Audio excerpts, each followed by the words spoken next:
Coming up on American Black Journal, award-winning poet and author Kwame Alexander is here to talk about his literary works and his mission to change the world one word at a time. Plus, it's time for Bookstock, the area's largest used book and media sale. We will have all the details. Stay where you are. American Black Journal starts right now. From Delta faucets to Behr paint, Masco Corporation is proud to deliver products that enhance the way consumers all over the world experience and enjoy their living spaces. Masco, serving Michigan communities since 1929. Support also provided by the Cynthia and Elsa Ford Fund for Journalism at Detroit PBS. DTE Foundation is a proud sponsor of Detroit PBS. Among the state's largest foundations committed to Michigan-focused giving, we support organizations that are doing exceptional work in our state. Learn more at dtefoundation.com. Also brought to you by Nissan Foundation and viewers like you. Thank you.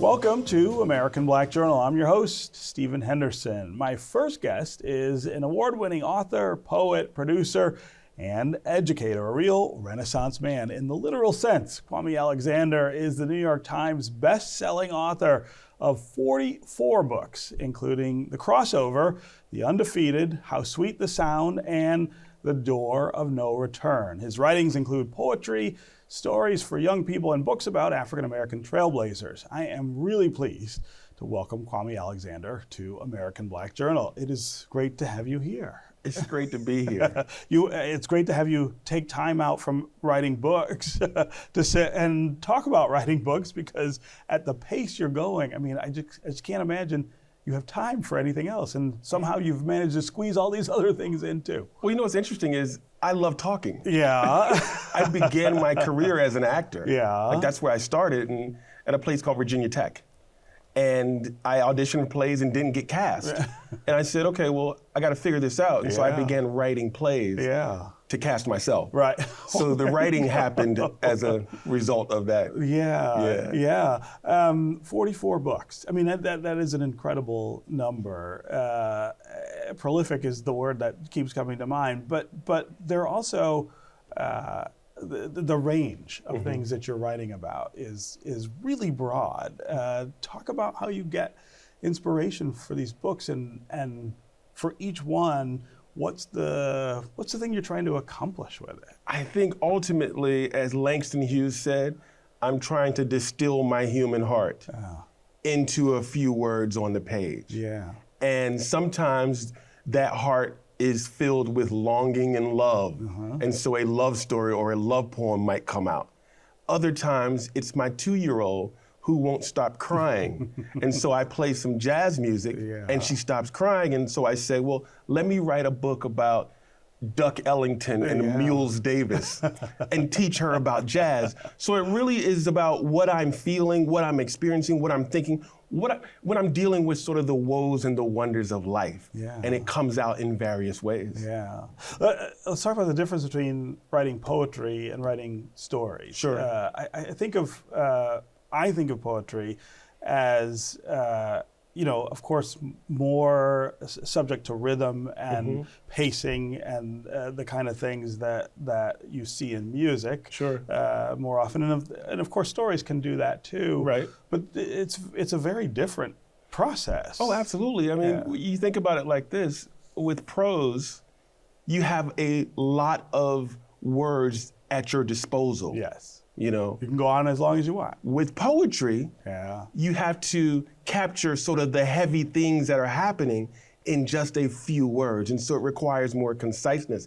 And so if you look at a page of poetry versus prose, there's more white space on the poetry page. Yeah. And I believe that's so that the reader can take that spiritual journey. It's not just about the words that are there, but it's about the words that aren't there that sort of challenge us and make us pay attention to what's happening in our lives in the world. That's an interesting way to think about that. I've always thought that the best music often is about the notes that aren't there. Right. Miles in particular. Exactly. Right? You don't have to play every note. Some of them are understood.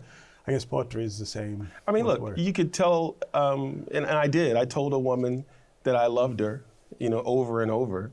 And she didn't really pay attention. I wasn't very cool. I didn't get cool till very recently. Show her. And so I recited a poem to her. Yeah. I have never been a slave, yet I know I am whipped. I have never been to Canada, yet I hope to cross your border. I have never traveled underground, yet the night knows my journey. If I were a poet in love, I say that with you I have found that new place where romance is just a beginning and freedom is our end. Oh. And she married me. Oh, there you go. So there you go. The poetry works. Right, it worked. So I also am curious these days with everybody who's a writer or an artistic person of any kind. Sure. What the world and the state of the world is saying to you about the work. I mean, I think that as writers, of course, we're always influenced by everything from the outside. Yeah. What's the world telling you? What's the world telling you to do? What's the world telling you to be interested in right now? Well, I think like most human beings, we are scared, we are confused, we find ourselves in the midst of chaos, not sure how we're going to survive. But when we think back to the history of, in particular, Black Americans and how we got over, it's always been that way. It's always been that way. And you got to imagine that, in a slave ship, and you've got, people in the bottom of a ship, head to toe, in the hull of a ship, packed together from Sierra Leone, Mende, from Ghana, Ashanti, from Nigeria, Igbo and Yoruba. And so how do they communicate when they have different languages? And you got to imagine, Stephen, that at some point there was a hum. Yeah. And somebody began to sing a song.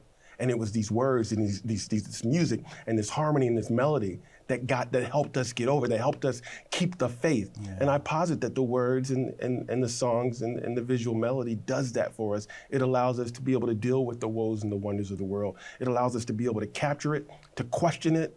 And ultimately, I think as Toni Morrison showed us, as James Baldwin showed us, as Nikki Giovanni showed us, it can help us resist.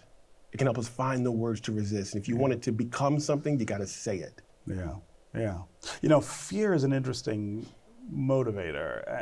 I always feel like sometimes it inspires the best work, which is a dark way to think about it, but it does. I mean, that sense of urgency, that sense of impending harm or doom, I think pushes artists inward in a way that produces these unbelievable things. For me, maybe that's a silver lining for right now, is that the art that'll come out of this period maybe will be inspiring to people in the future. That is the hope. Yeah. That is the dream. And you got to think that, before Nikki Giovanni passed away, we talked about the election and the results of it. And her comment to me was, Kwame, we've been here before. Yeah. And this too shall pass. We can do it. And so when we look back on our history and we think of a poet like Langston Hughes, I've been scarred and battered. My hopes the wind and shattered. Snow has frizzed me. Sun has baked me. I think between them they done tried to make me stop laughing, stop loving, stop living. But I don't care, I'm still here. Yeah. And so these words still inspire almost 100 years later. And so I posit, just like you just said, the idea is that these words, our art, our music, will continue to inspire future generations. Yeah. That's the goal. Yeah. Otherwise, the art is fruitless. Yeah. Let's talk about your new work, your new book. The new book. So my dad says, my dad's my biggest fan. Yeah. He'll be in the grocery store. Have you read my son's new book? That's right. Have you seen this? Have you seen this? He made the New York Times. The latest book is called How Sweet the Sound. And it's a picture book that's for ages 1 to 99. Yeah. And it's about the history of Black music in America. Yeah. And how music from, when we look at the blues. Which is the history of American music. Right, absolutely. I mean, there isn't a way to separate those absolutely. things, right? When we look at jazz, which is American music, when we look at reggae, at hip hop. And so I wanted to sort of document how we, brought the rhythms and the sounds and the leaps and the bounds from West Africa to the present, how we got here, and look at that sort of journey. And so I wrote that story. Who's that story for, in your mind? Who are you writing to in that book? I like to think that I am always writing a love letter to Black people, and I am always writing sort of a reminder to all of us. To everybody else. To everybody. Yeah. To recognize and acknowledge and appreciate the humanity of Black folks. Yeah. So that's my goal. Yeah, yeah. I also want to ask you about one of the kind of fun projects that you have, Acoustic Rooster. Acoustic Rooster. I love that in Jazzy Jams. which started here in Michigan. Is that right? In 2010, I had written 10 books of love poems, and I wasn't making a whole lot of money. I wasn't able to provide for my family, so I had jobs. Yeah. And I got a book deal for Acoustic Rooster's Barnyard Band from a company in, I want to say Grand Rapids. Okay, yeah. Okay. Other side of the state. Called Sleeping Bear Press. Oh, yeah. Yeah. And they published Acoustic Rooster, which is about a rooster that starts a jazz band with Thelonious Monkey and Ella Fitzgerald and Duck Ellington. And so that became my first children's book in 2011. And of course, I've gone on to write many more. But that recently got turned into a cartoon. It's on television now, animated special right? on PBS. Yeah. So that's pretty exciting. Yeah. MacDonald had a farm, E-I-E-I-O. But this is the Bebop Barnyard. We should sing a jazz song about our farm. I know a Jazzy Rooster who can sing all about her band. Yay! I mean, the transference of a story like that from page to screen is one of the things that's kind of really fascinating to me. Yeah, well, it made sense because we're writing about music, right? Which is in sort of an auditory experience. And so how do we then, take these words on the page and put them on the stage and make them come alive and bring the music out? I like to think that we're entertaining, but we're also informing. Yeah. The biggest metaphor that I can think about when it comes to jazz is that jazz, as Wynton says, is a metaphor for democracy. And you've got all these different players, the sax, the drummer, the horn, you got the piano, you got the singer. And they all got to exist on stage together to create this musical masterpiece. Yeah. But at any given point, somebody's going to solo. Right. Somebody's got to shine. Someone's in the front. And the other people stand back and let them do their thing because at some point they know they're going to have the respect to do their thing.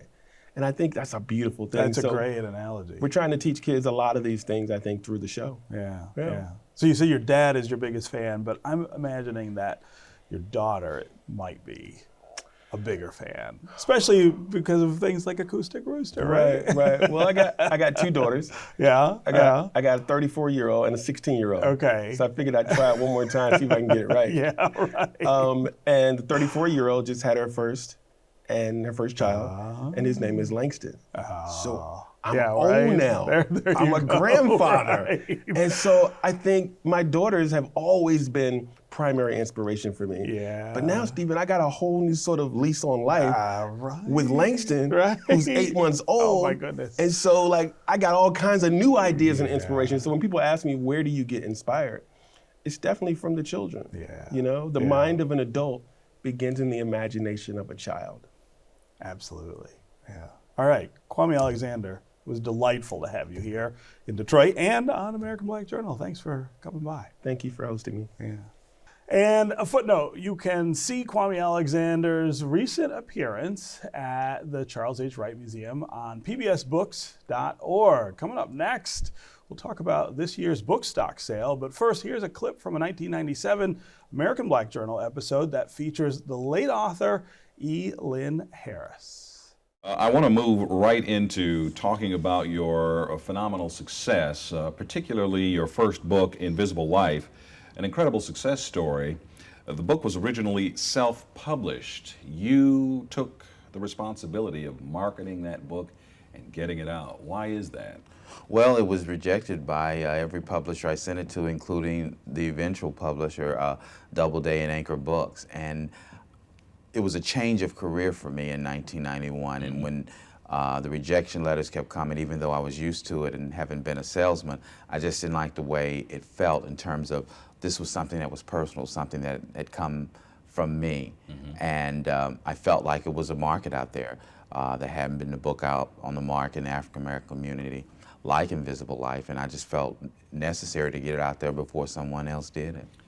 You went through a lot to get the book out. You invested a lot of your own money in that process as well. You were in transition, moving from corporate America and trying to make a run at being a published author. Why the switch?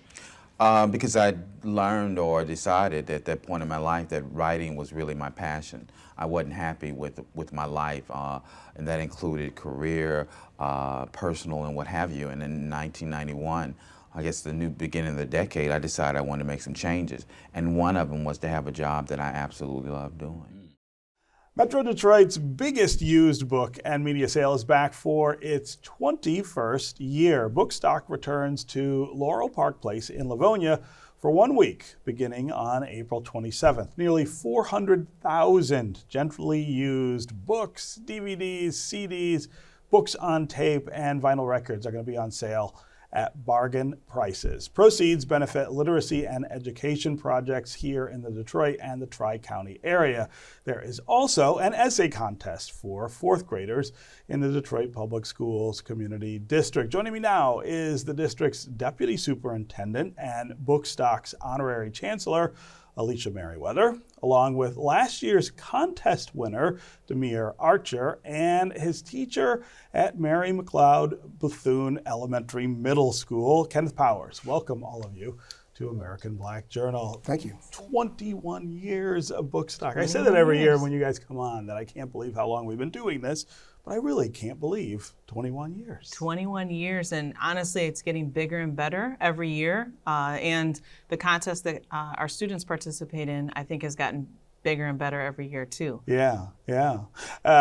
What, in your mind, is the sort of power of this celebration of media and words and literacy to a district like DPSCD? I think reading is the fundamental building block of all other things. I mean, the ability to read opens all kinds of doors, right?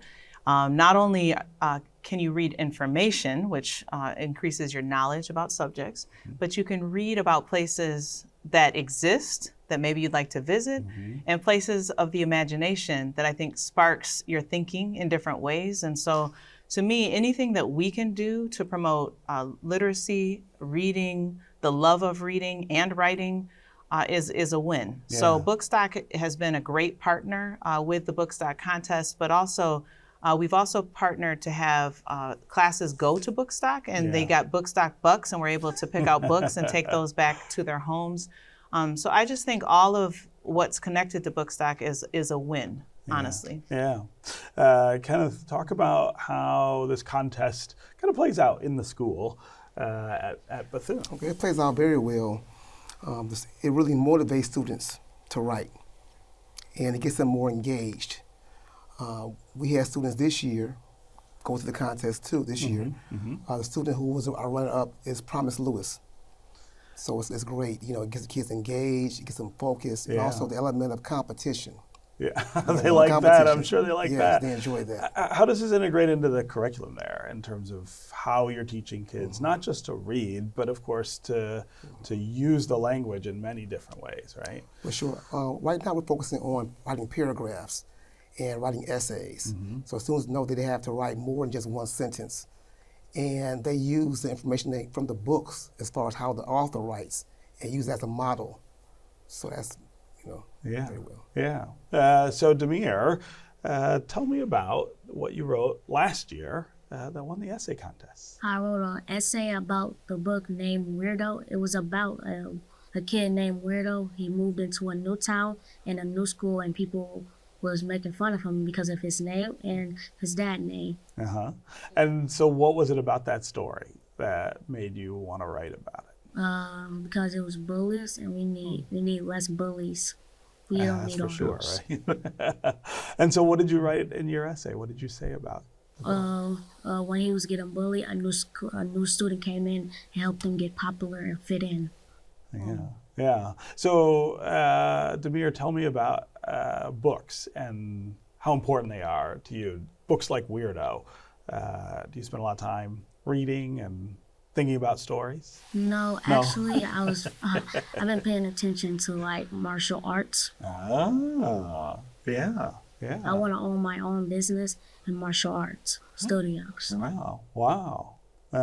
So, Alycia, students like Damir are wonderful examples of how something like Bookstock, but also the emphasis on literacy and words and ideas are in the district. And you know what, I think Damir's example is a really good one, is his passion may not be reading and writing, martial arts and entrepreneurship, but there's still this opportunity to connect with books, write about what you've read, and win a contest and learn something along the way. So regardless of if you're going to be an author or not is not really the point. The point is reading, reflecting, writing, learning. And so I think what Damir shared even about the topic of the book, about bullying, and saying this is something we need to have less of in schools and in countries, about how we treat people. And those are lessons that you will take with you, that will help you through the years. And so regardless of what he chooses to do or the other young people who participate in the contest, or all the young people in our district who read, whatever they do next, whatever they've read stays with them. That's one of the beautiful things about reading. It really is. It is, for me, the most valuable part of school. The things I remember about school are all about books that we read, either in elementary or even in high school. It really is the powerful kind of spine that goes through everything else. Agree. Agree. Kenneth, talk about this year's contest, the runner-up, the essay that they did. This year, runner-up was Promise Lewis. She wrote about a book that was set during the women's suffrage movement, 1920s, and she put herself into it. She imagined how she would feel if she lived during that time period. And it was good to see how students respond to social issues. Yeah. I mean, that's a pretty complicated set of ideas for an elementary school student to put down on paper and into an essay. Is that a reflection of the way that you're trying to get the students there to think about not just reading, but how to use the language in bigger ways? Yes, I'm trying to get the students to write paragraphs. On our M-STEP test, they have to write an essay and have to learn how to write more than one paragraph and getting their ideas out, And this is great. This is great for that. Yeah. Alycia, we've been working for a really long time in Detroit on literacy in particular, not just, and I always want to emphasize this, not just reading scores, right? That's one measure, but again, the way students integrate the language into every part of school, but also in every part of their lives is the goal. And we've made some real progress, I feel, in the last decade or so, for sure. Definitely making progress. There's a lot more work to do, but I would definitely say we've made some progress. I think your distinction around test scores versus actually being able to read, two different things. Yes. Tests do not measure your ability to read. It's an assessment of how you answered these questions. And so I think it is important to make that distinction.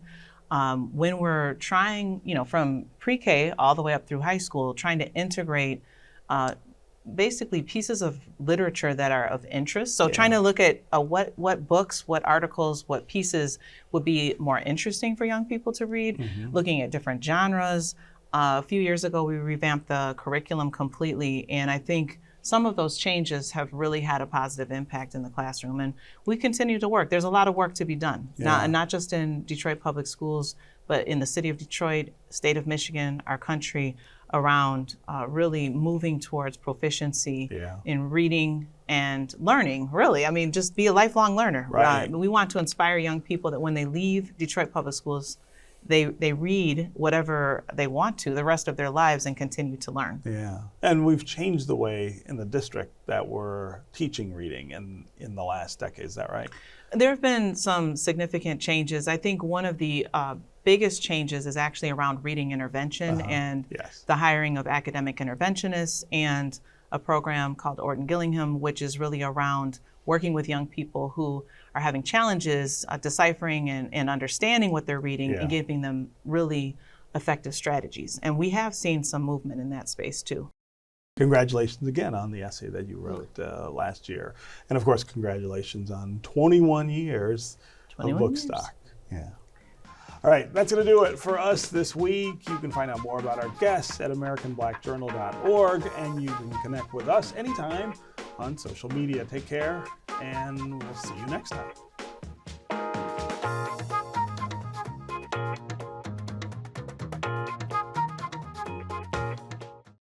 From Delta Faucets to Behr Paint, Masco Corporation is proud to deliver products that enhance the way consumers all over the world experience and enjoy their living spaces.